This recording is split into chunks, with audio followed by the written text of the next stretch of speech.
podcast. Yeah, so that's it from my side, and over to you, Toastmaster of the day.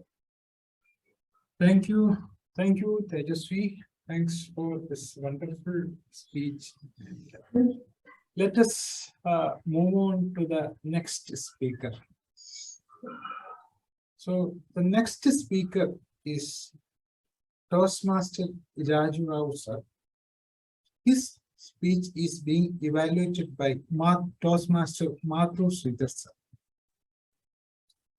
When I am telling about Toastmaster Raju Rao sir, he is a writer, social entrepreneur, and his interests are cooking and listening to music.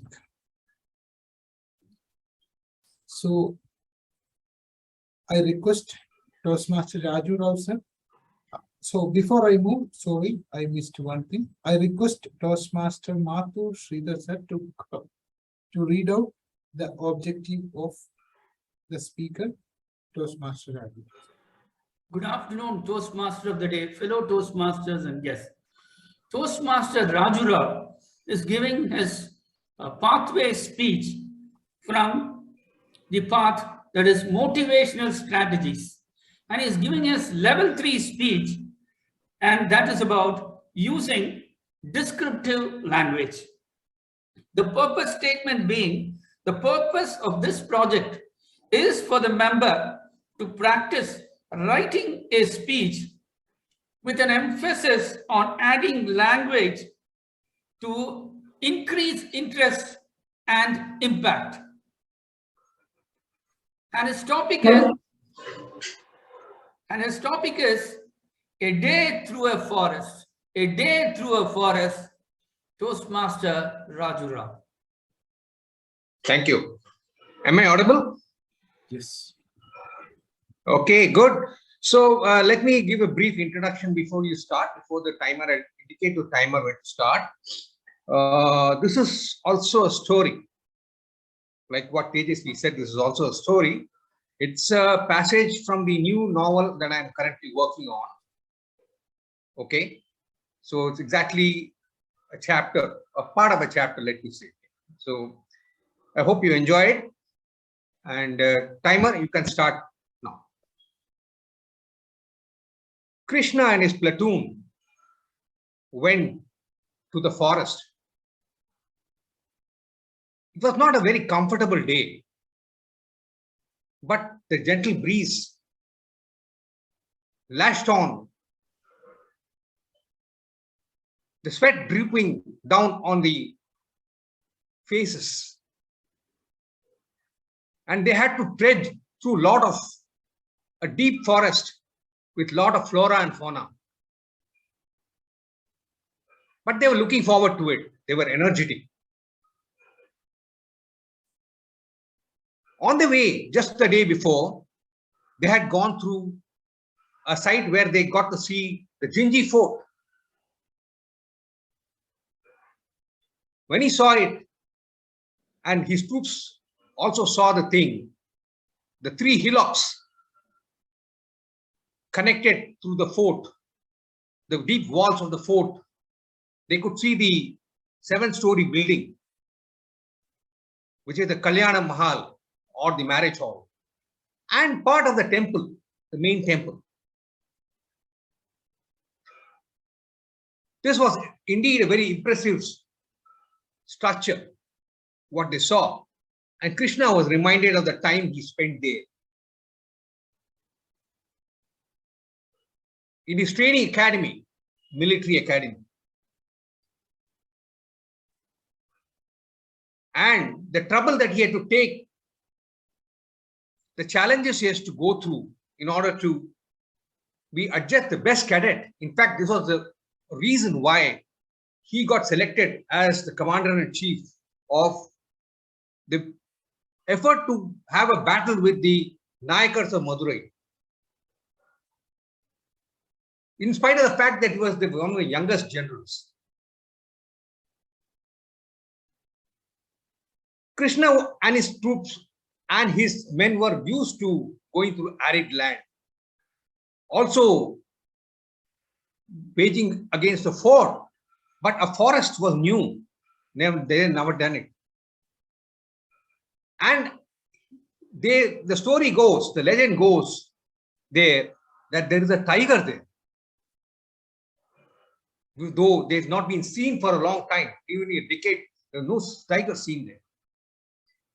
Krishna sent up a silent prayer.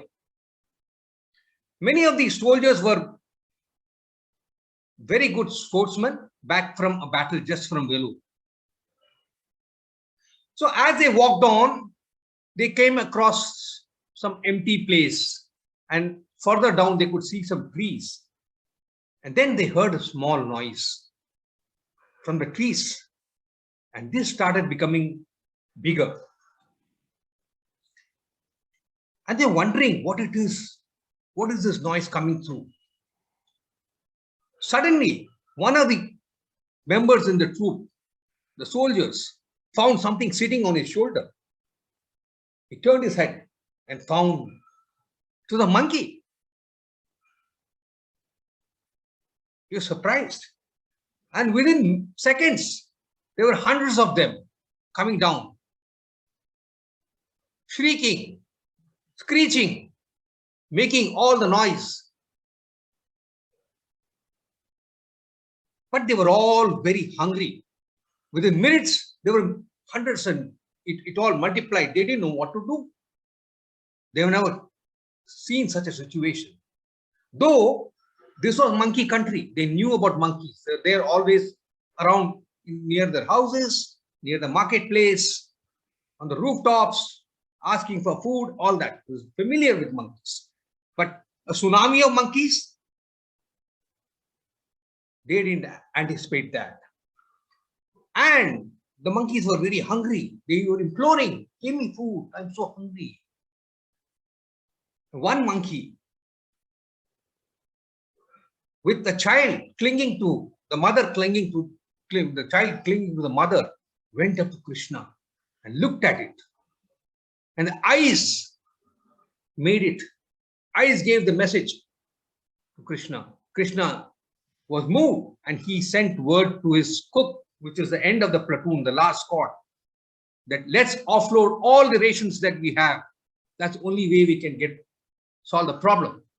And lo, it was done. Packets were opened, and there was a mad scramble for the food. Monkeys literally fighting over each other. But surprisingly, within minutes, what happened was the monkeys took the food, some with their hands, some with their legs, some with their mouth, and they disappeared. As they had come, they disappeared. Krishna heaved a sigh of relief and sent a silent prayer to Lord Hanuman. At last, you have done some, they've gone off. And they've continued with their journey. They went on to a couple of hours, and in the evening, it was nearing night. They were all very tired. Eyes were moist with the humidity. Eyes with the dehydration. You could see them reaching for their water canisters. And the face was drooping. End of the day. And now they heard a noise. What was that?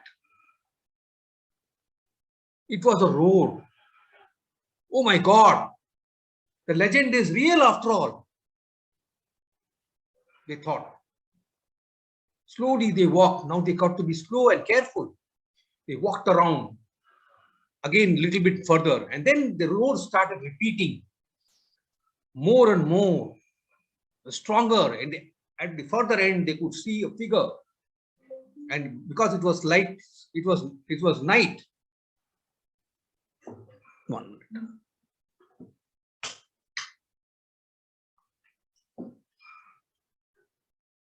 Because it was a night time, they could even see the two eyes.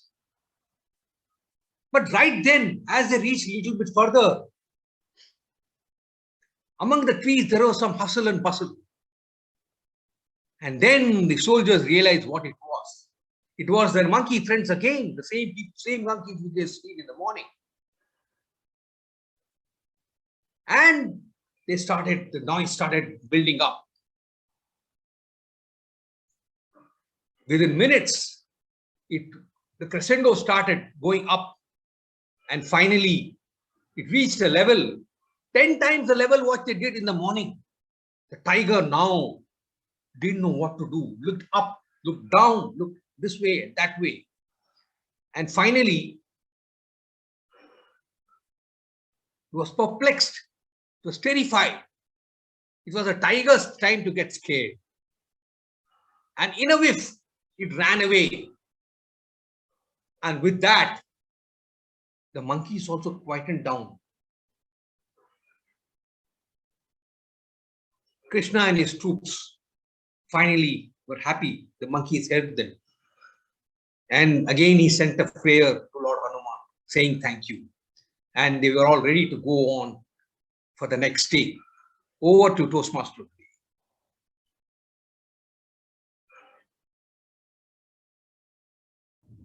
Sorry, thank you, sir. And today we enjoyed two wonderful speeches. And in this course of this Toastmasters meeting, we will say that what the evaluators are saying, and I appeal all to implement this in their life also and their way of speaking also. Now we have to go ahead with